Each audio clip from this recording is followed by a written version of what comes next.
ఇవాళ రేపు చేతుల్లో స్మార్ట్ ఫోన్లలో వాట్సాప్ ఉంటే చాలు దునియాలో ఏడేమి నడుస్తున్నదో మనం పండుకొని చూడొచ్చు.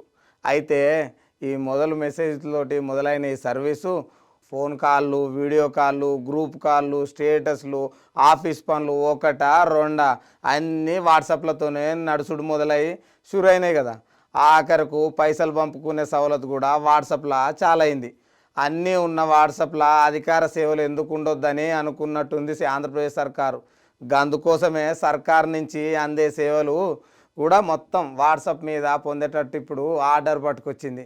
జనాలకు పనికొచ్చే 160 గల సేవలకు ఇప్పుడు వాట్సాప్ సేవలు మొత్తం అందిస్తుంది.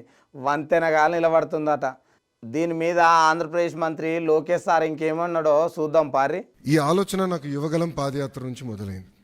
మీరు ఒక్కసారి కానీ మా స్పీచ్లు కూడా మీరు చూస్తుంటే, నా స్పీచ్ చూస్తుంటే నేను పదే పదే చెప్పేవాడిని. ఒక బటన్ నొక్కితే భోజనం వస్తుంది, ఒక బటన్ నొక్కితే సినిమా చూస్తున్నాం, ఒక బటన్ నొక్కితే ట్యాక్సీ వస్తుంది, కానీ ఒక బటన్ నొక్కితే ఎందుకు ప్రభుత్వం మీ దగ్గరికి రావట్లేదు, ఆ ఛాలెంజ్ నేను స్వీకరిస్తున్నానని ఆనాడు చెప్పాను.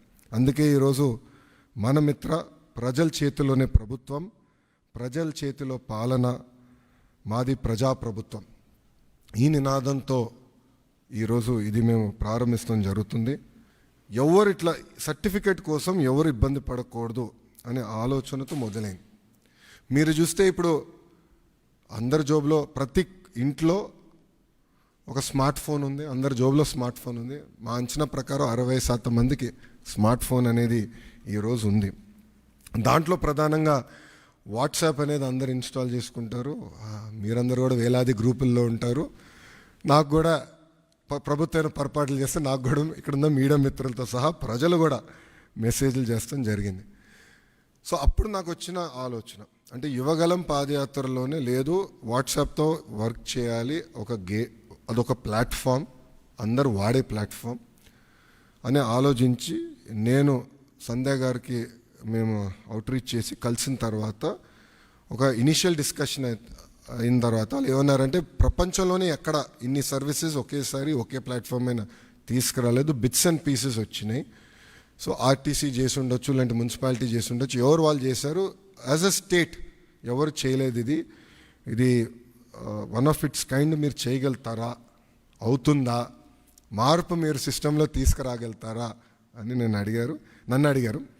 సో అక్టోబర్ 22, 2024లో ఢిల్లీలో MOU ఒప్పందం కుదుర్చుకుంటాం జరిగింది. ఆ రోజు నేను ఛాలెంజ్ స్వీకరించాను. డిసెంబర్ నెలాఖరికల్లా లాంచ్ చేస్తామని మేము చెప్తాం జరిగింది. వాస్తవంగా ఒక నెల ఎక్కువ తీసుకున్నాం. సో 3 నెలలు 9 రోజుల తర్వాత, అంటే MOU సంతకం పెట్టిన 3 నెలలు 9 రోజుల తర్వాత ఇది లాంచ్ చేస్తాం జరిగింది. ఇది మీరు ఒక్కసారి చూస్తే 36 డిపార్ట్మెంట్లని ఇంటిగ్రేట్ చేయాలి. సో ఇది చాలా చాలా కాంప్లెక్స్ ప్రాజెక్ట్. మొదటి విడతలో 161 సర్వీసెస్ లాంచ్ చేస్తున్నాం. మా టీం చెప్పొద్దన్నారు, బట్ నేను చెప్తున్నాను ఈరోజు రెండో విడతలో 360 సర్వీసెస్ మేము లాంచ్ చేస్తాము. There is no debate, no discussion, we will launch.